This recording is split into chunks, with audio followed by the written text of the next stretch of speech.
하나님께서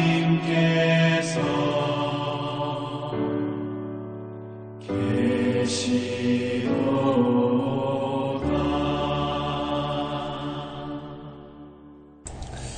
2022년 8월 7일 주일입니다.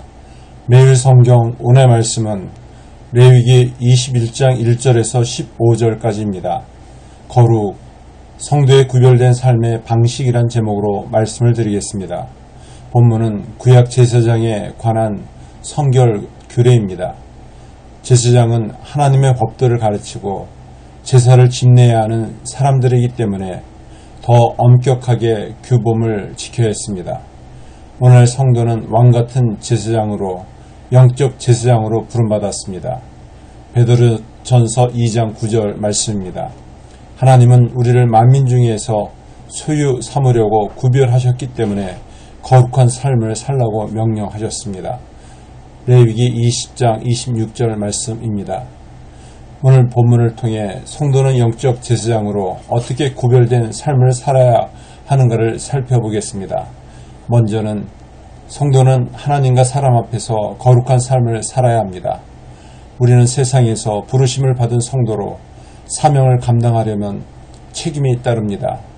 우리는 성도로 살아가는 동시에 남편, 아내, 부모, 자녀, 친구 등의 역할을 감당해야 합니다. 이는 결코 쉽지 않은 일입니다. 그러다 보니 교회에서의 모습과 세상이나 가정에서의 모습이 다른 경우도 많습니다. 구약시대 제사장도 이런 문제를 갖고 있었습니다. 제사장은 성소에서 하나님의 일을 감당했습니다. 동시에 다른 사람들과 마찬가지로 일상을 살아가야 했습니다. 다음은 성도는 거룩한 예배자로서 먼저 자신의 삶을 정결케 해야 합니다. 구약의 제사장들은 부정한 것으로부터 자신을 정결케 해야 했습니다. 이처럼 성도는 하나님 나라 백성으로서 역할을 감당하기 위해서 세상의 죄악으로부터 정결케 되어야 합니다. 하지만 성도는 이 세상에 살고 있기 때문에 죄악된 세상에 살아가면서 세상의 온갖 죄악에 노출되어 있습니다. 오염되어 가고 있습니다. 이러한 성도가 자신을 정결케 하는 방법은 죄를 회개하고 용서를 구하는 일입니다. 요한일서 1장 9절 말씀입니다. 성도는 정결한 삶을 유지하기 위해서 죄에 대해 민감하게 반응해야 합니다. 성도는 정결한 삶을 위해 끊임없이 말씀과 기도의 자리로 나아가야 합니다. 디모데전서 4장 5절 말씀입니다. 마지막으로 성도는 자신뿐 아니라 가정과 이웃에게도 거룩한 영향을 끼쳐야 합니다. 성도가 구별된 삶을 살아야 하는 이유는 하나님의 영광을 위해서입니다. 성도는 세상에서 하나님의 빛을 비추는 거울이고 부정함이 확산되지 않도록 하는 소금과 같은 존재입니다. 빛과 소금의 역할을 감당하기 위해 구별된 삶의 방식이 있어야 합니다. 거룩은 성도들의 구별된 삶의 방식입니다. 거룩한 삶은 주님을 세상에 드러낼 수 있는 길입니다. 자신뿐 아니라 가정에서 세상에서 선한 영향을 나타내야 합니다.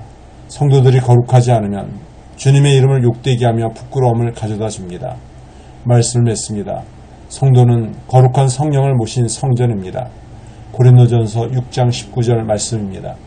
거룩은 하나님을 전적으로 신뢰하는 마음입니다. 거룩은 하나님을 향해 자기를 더럽히지 않는 마음입니다. 야고보서 1장 27절 말씀입니다. 하나님은 오늘날도 죄를 미워하고 하나님을 향한 거룩한 영성을 추구하는 성도들을 찾고 계십니다. 역대하 16장 9절 말씀입니다. 기도드리겠습니다. 하나님 아버지, 죄를 미워하고 하나님을 향한 거룩한 영성을 추구하는 주의 백성 되게 하여 주시옵소서. 늘 하나님을 의지하며 바라며 자기를 지켜 세속에 물들지 않게 하여 주시옵소서. 은혜를 부어 주시옵소서. 예수님의 이름으로 기도드립나이다. 아멘.